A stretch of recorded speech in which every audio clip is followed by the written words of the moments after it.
is up, everybody? This is Mission Movie Review, Real Talk. I'm Barry Gaines. Jay Green. And today we are here to speak about the movie The Bride. But before we do, we want to let you guys know about other things that Justin and I are associated with. First thing is that Justin Green, my man over here, has another YouTube page called Justin Green 83. Well, just go to Justin Green 83 and you can see him there, where he reviews movies that we don't have a chance to review on this channel. So check out his page and check out what he's saying about those films. I myself is the owner of a nonprofit organization called GainesCon Media Incorporated, where we have an annual film festival called GainesCon Film Festival, where we showcase, educate, and produce the work of aspiring artists whose the genre of action, sci-fi, fantasy, and horror. So if you are a filmmaker and you have a short film that you want to showcase and get out there, we'd love to see it. Just go to filmfreeway.com.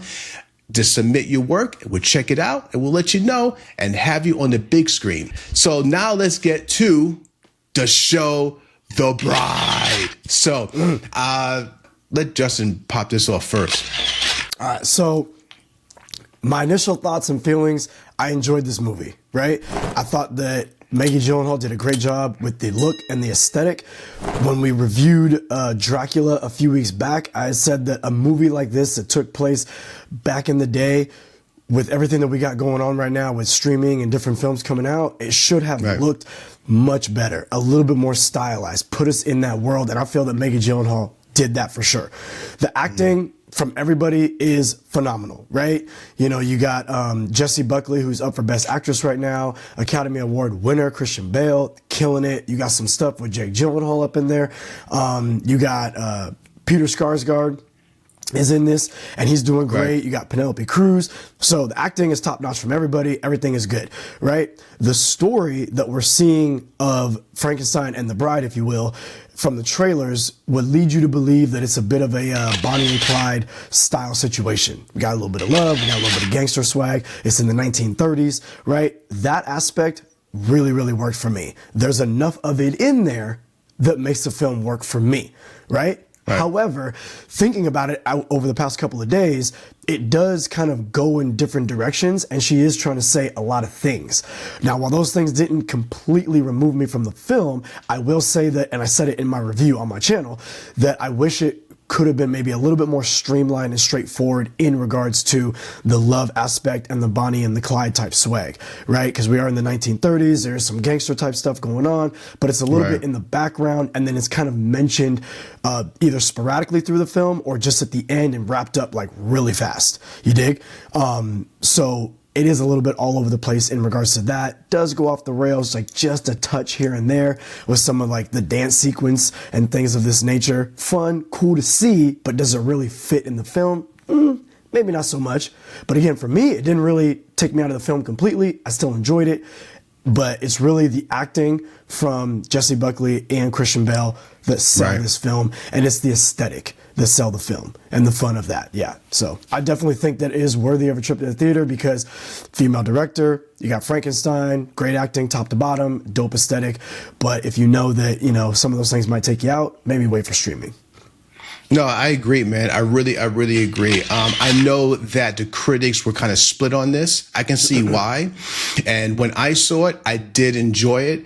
I love how Maggie Gyllenhaal kind of threw everything in there. You know, I like directors who just go for it, who are ambitious, who say, let me see if this works. I'm going to just go for it.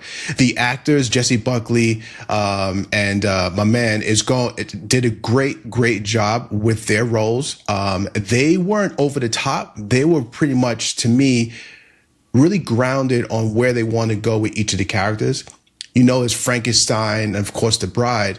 But what Jessie Buckley did with the Bride was give her this very grounded way of looking at life coming from the dead. You know, she wasn't automatically saying, okay, I'm from the dead, I'm cool, let's roll. You know, there was a lot of conflict within herself to try to figure out who she was. And I love that kind of build up. And like you mentioned too, with the aesthetic, the set designs, the cinematography, everything was on point. I think that they did a great job with that to kind of give you the feel. Of course, you know, we know it's the 1930s. It's very obvious when, you know, when you first see the film. But otherwise, I enjoyed it myself. And there's something there that really kind of pulled me in. Now, just to go back real quick, I agree too that there were some parts in the film that were kind of threw you off a little bit, kind of goes off the rails just a little bit, but it didn't bother me. I was on the ride for the whole thing. There are some things in there, some characters they kind of threw in there, and I was like, okay, it didn't really matter as much, more than it did, of course, for Frankenstein and the Bride. Otherwise, the movie was fun. It was a fun ride. But what really made me get into this film was one particular thing. And I don't want to spoil the movie. So if this may be a spoiler, so hey, listen, I'm going to spoil something real quick. So cover your ears or fast forward for about 30 seconds. But how the movie starts to me was it implied that this is the mind of Mary Shelley, the mind of a writer, the mind of a creator. And if you are a creator or a writer, there are a lot of ideas that has to be streamlined, that you're working on streamlining. So if you were to see the mind of a writer, the mind of a creator, it's sporadic. And then slowly it starts to kind of streamline itself. And then you say, okay, this is where I want to go. And so to me, these moments of showing Mary Shelley thinking and speaking through The Bride is her just kind of feeling out like, okay, this is where I want the bride to go. This is what I'm thinking of myself, how I feel, and at the same time, how I want the character that I'm creating feel. And then on top of that, if you know about the history of Mary Shelley, she had a tumultuous life. So I think that Maggie Gyllenhaal, when she kind of added some things in this film, was, I think, pertaining to like I said, tumultuous life that Mary Shelley had. So a lot of that was rolled up into this film, and this is why sometimes things felt a little bit out of balance. But otherwise, I had a great time. I agree with you. Go to the theater, check it out. This is a movie that you need to see in the cinema because it's beautiful, it's fun, it's fast, and I had a great time. So I agree. Go see Bride. See what you guys think. Let us know what you think. 100%. Yeah. Yep. Yeah. So I think it was a good ride.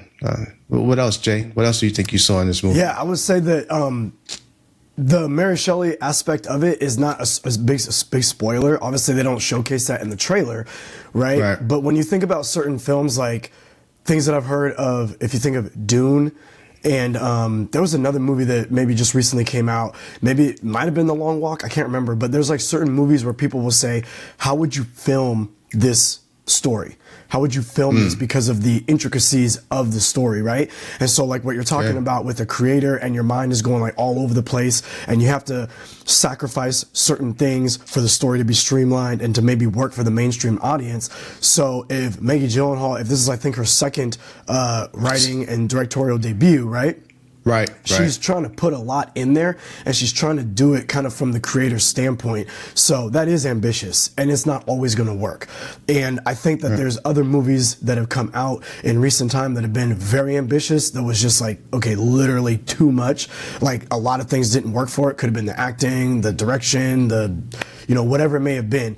But with everything that did work for this movie, including the ambitious areas that maybe didn't work for some, I think that it still makes it a worthy trip to the theater to try it out and again get something that's a little bit more original and that tries to push an envelope.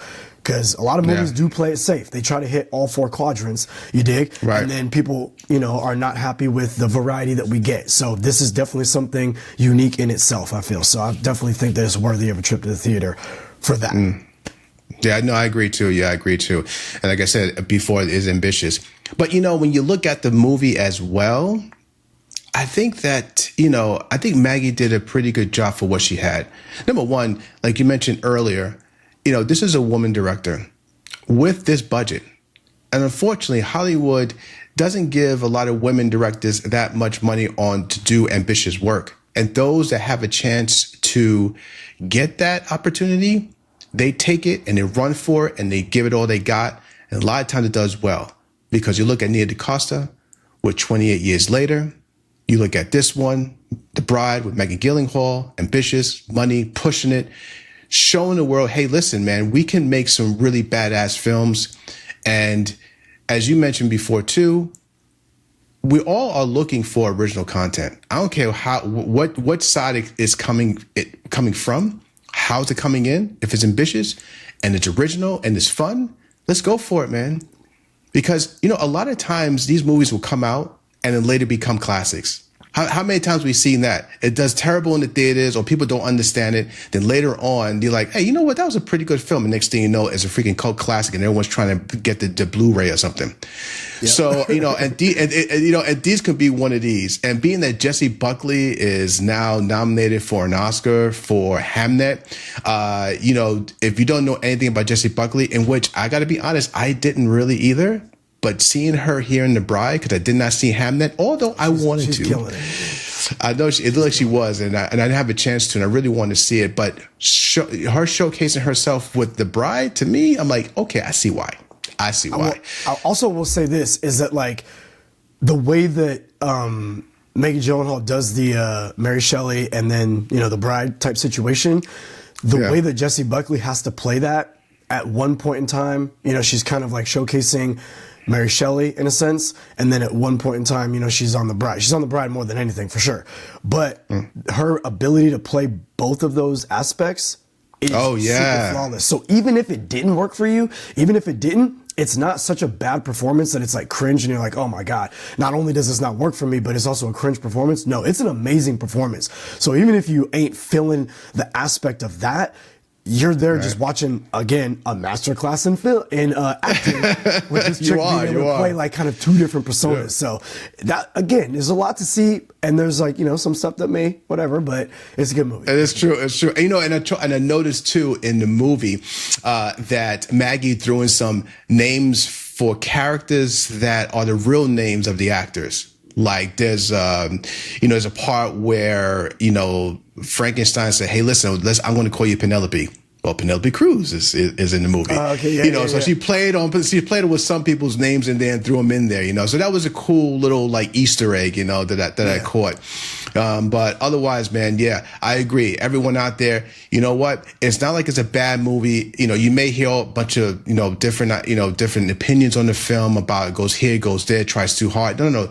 It does what it's supposed to do. It's supposed to be entertaining, something new, something ambitious. It looked beautiful, sounds beautiful. Acting is on par.